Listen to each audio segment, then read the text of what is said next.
Part 3, How to Win People to Your Way of Thinking. Chapter 1, You Can't Win an Argument. Shortly after the close of World War I, I learned an invaluable lesson one night in London.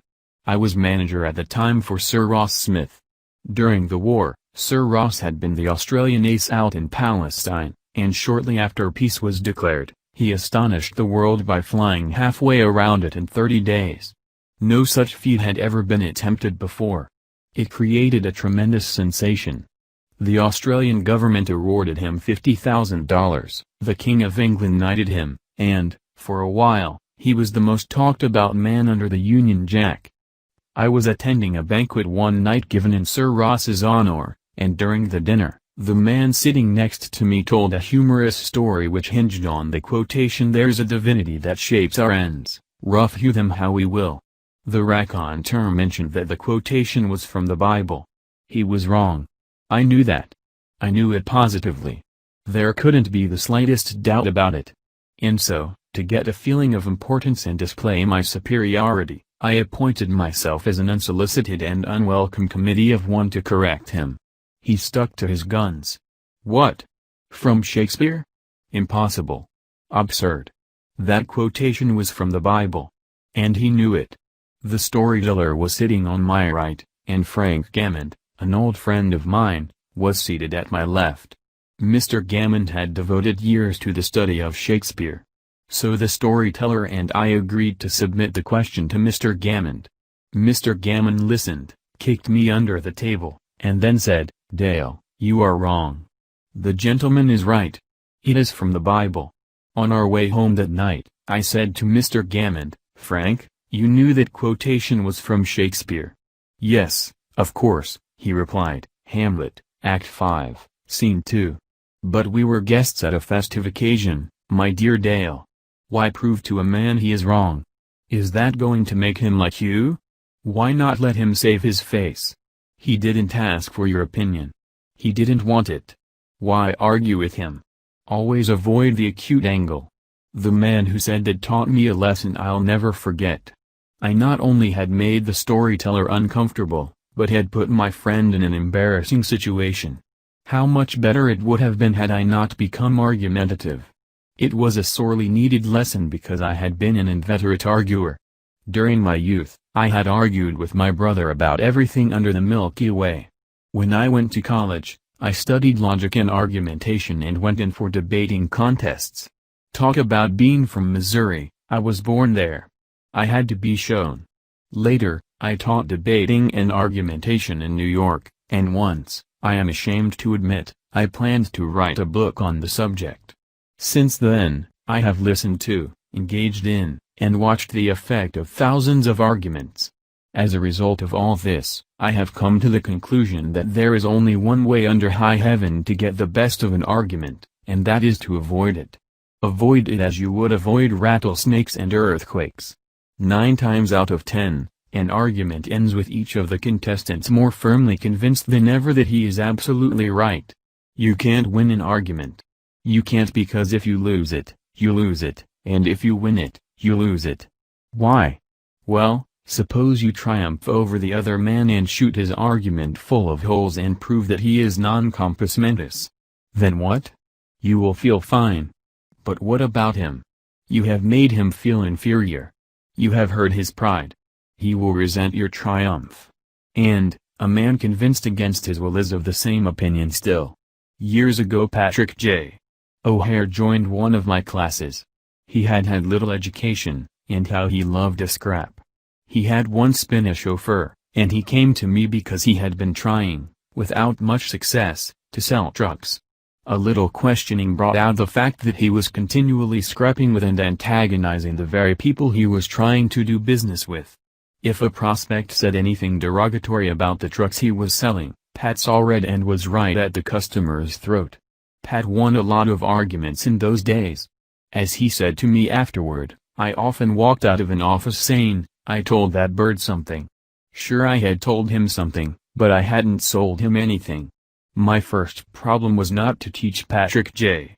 O'Hare to talk. My immediate task was to train him to refrain from talking and to avoid verbal fights.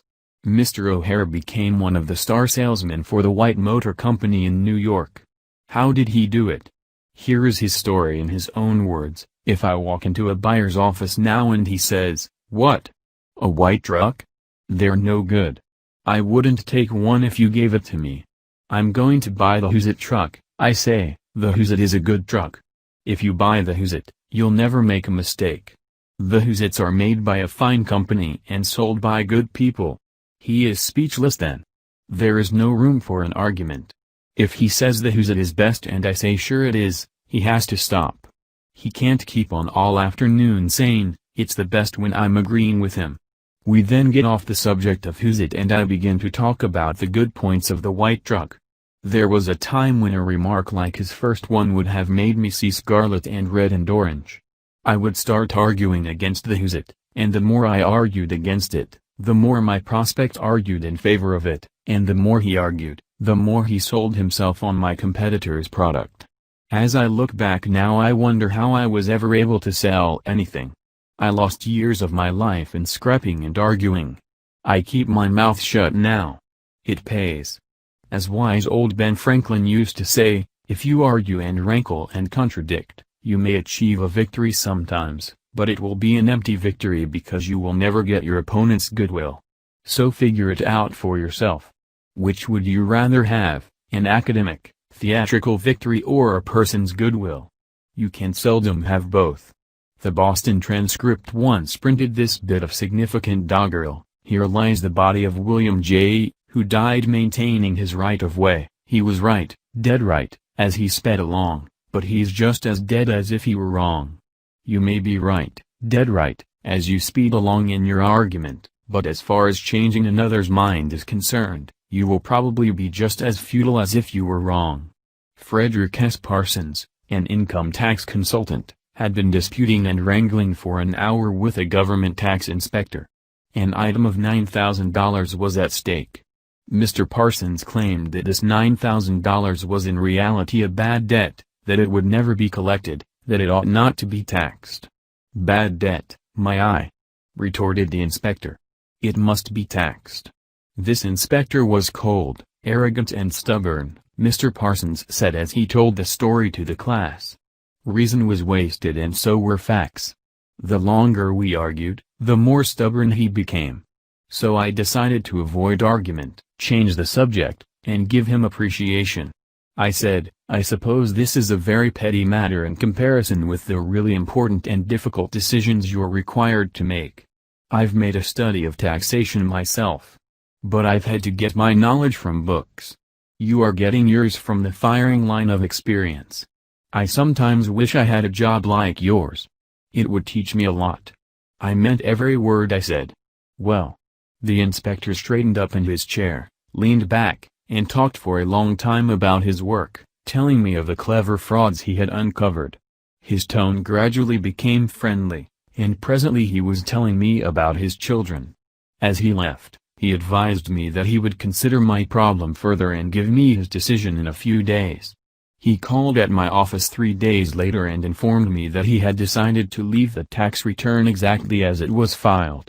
This tax inspector was demonstrating one of the most common of human frailties. He wanted a feeling of importance, and as long as Mr. Parsons argued with him, he got his feeling of importance by loudly asserting his authority. But as soon as his importance was admitted and the argument stopped and he was permitted to expand his ego, he became a sympathetic and kindly human being. Buddha said, hatred is never ended by hatred but by love, and a misunderstanding is never ended by an argument but by tact, diplomacy, conciliation and a sympathetic desire to see the other person's viewpoint. Lincoln once reprimanded a young army officer for indulging in a violent controversy with an associate.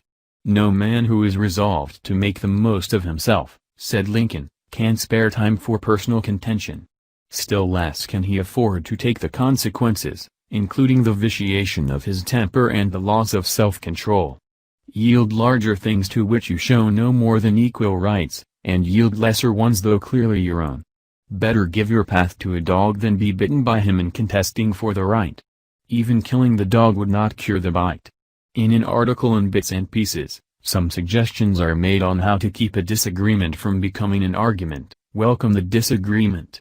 Remember the slogan, when two partners always agree, one of them is not necessary.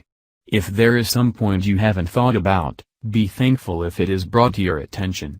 Perhaps this disagreement is your opportunity to be corrected before you make a serious mistake. Distrust your first instinctive impression.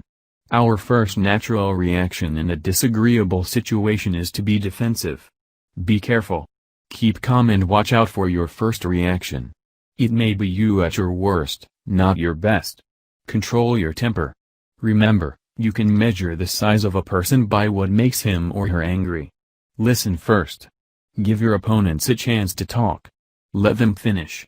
Do not resist, defend or debate. This only raises barriers. Try to build bridges of understanding. Don't build higher barriers of misunderstanding. Look for areas of agreement. When you have heard your opponents out, dwell first on the points and areas on which you agree. Be honest. Look for areas where you can admit error and say so. Apologize for your mistakes. It will help disarm your opponents and reduce defensiveness. Promise to think over your opponent's ideas and study them carefully. And mean it. Your opponents may be right. It is a lot easier at this stage to agree to think about their points than to move rapidly ahead and find yourself in a position where your opponents can say, "We tried to tell you, but you wouldn't listen." Thank your opponents sincerely for their interest. Anyone who takes the time to disagree with you is interested in the same things you are. Think of them as people who really want to help you, and you may turn your opponents into friends. Postpone action to give both sides time to think through the problem. Suggest that a new meeting be held later that day or the next day, when all the facts may be brought to bear. In preparation for this meeting, ask yourself some hard questions. Could my opponents be right? Partly right? Is there truth or merit in their position or argument? Is my reaction one that will relieve the problem, or will it just relieve any frustration? Will my reaction drive my opponents further away or draw them closer to me? Will my reaction elevate the estimation good people have of me? Will I win or lose? What price will I have to pay if I win? If I am quiet about it, will the disagreement blow over? Is this difficult situation an opportunity for me? Opera tenor Jan Pierce, after he was married nearly 50 years, once said, "My wife and I made a pact a long time ago, and we've kept it no matter how angry we've grown with each other. When one yells, the other should listen, because when two people yell, there is no communication, just noise and bad vibrations." Principle 1. The only way to get the best of an argument is to avoid it.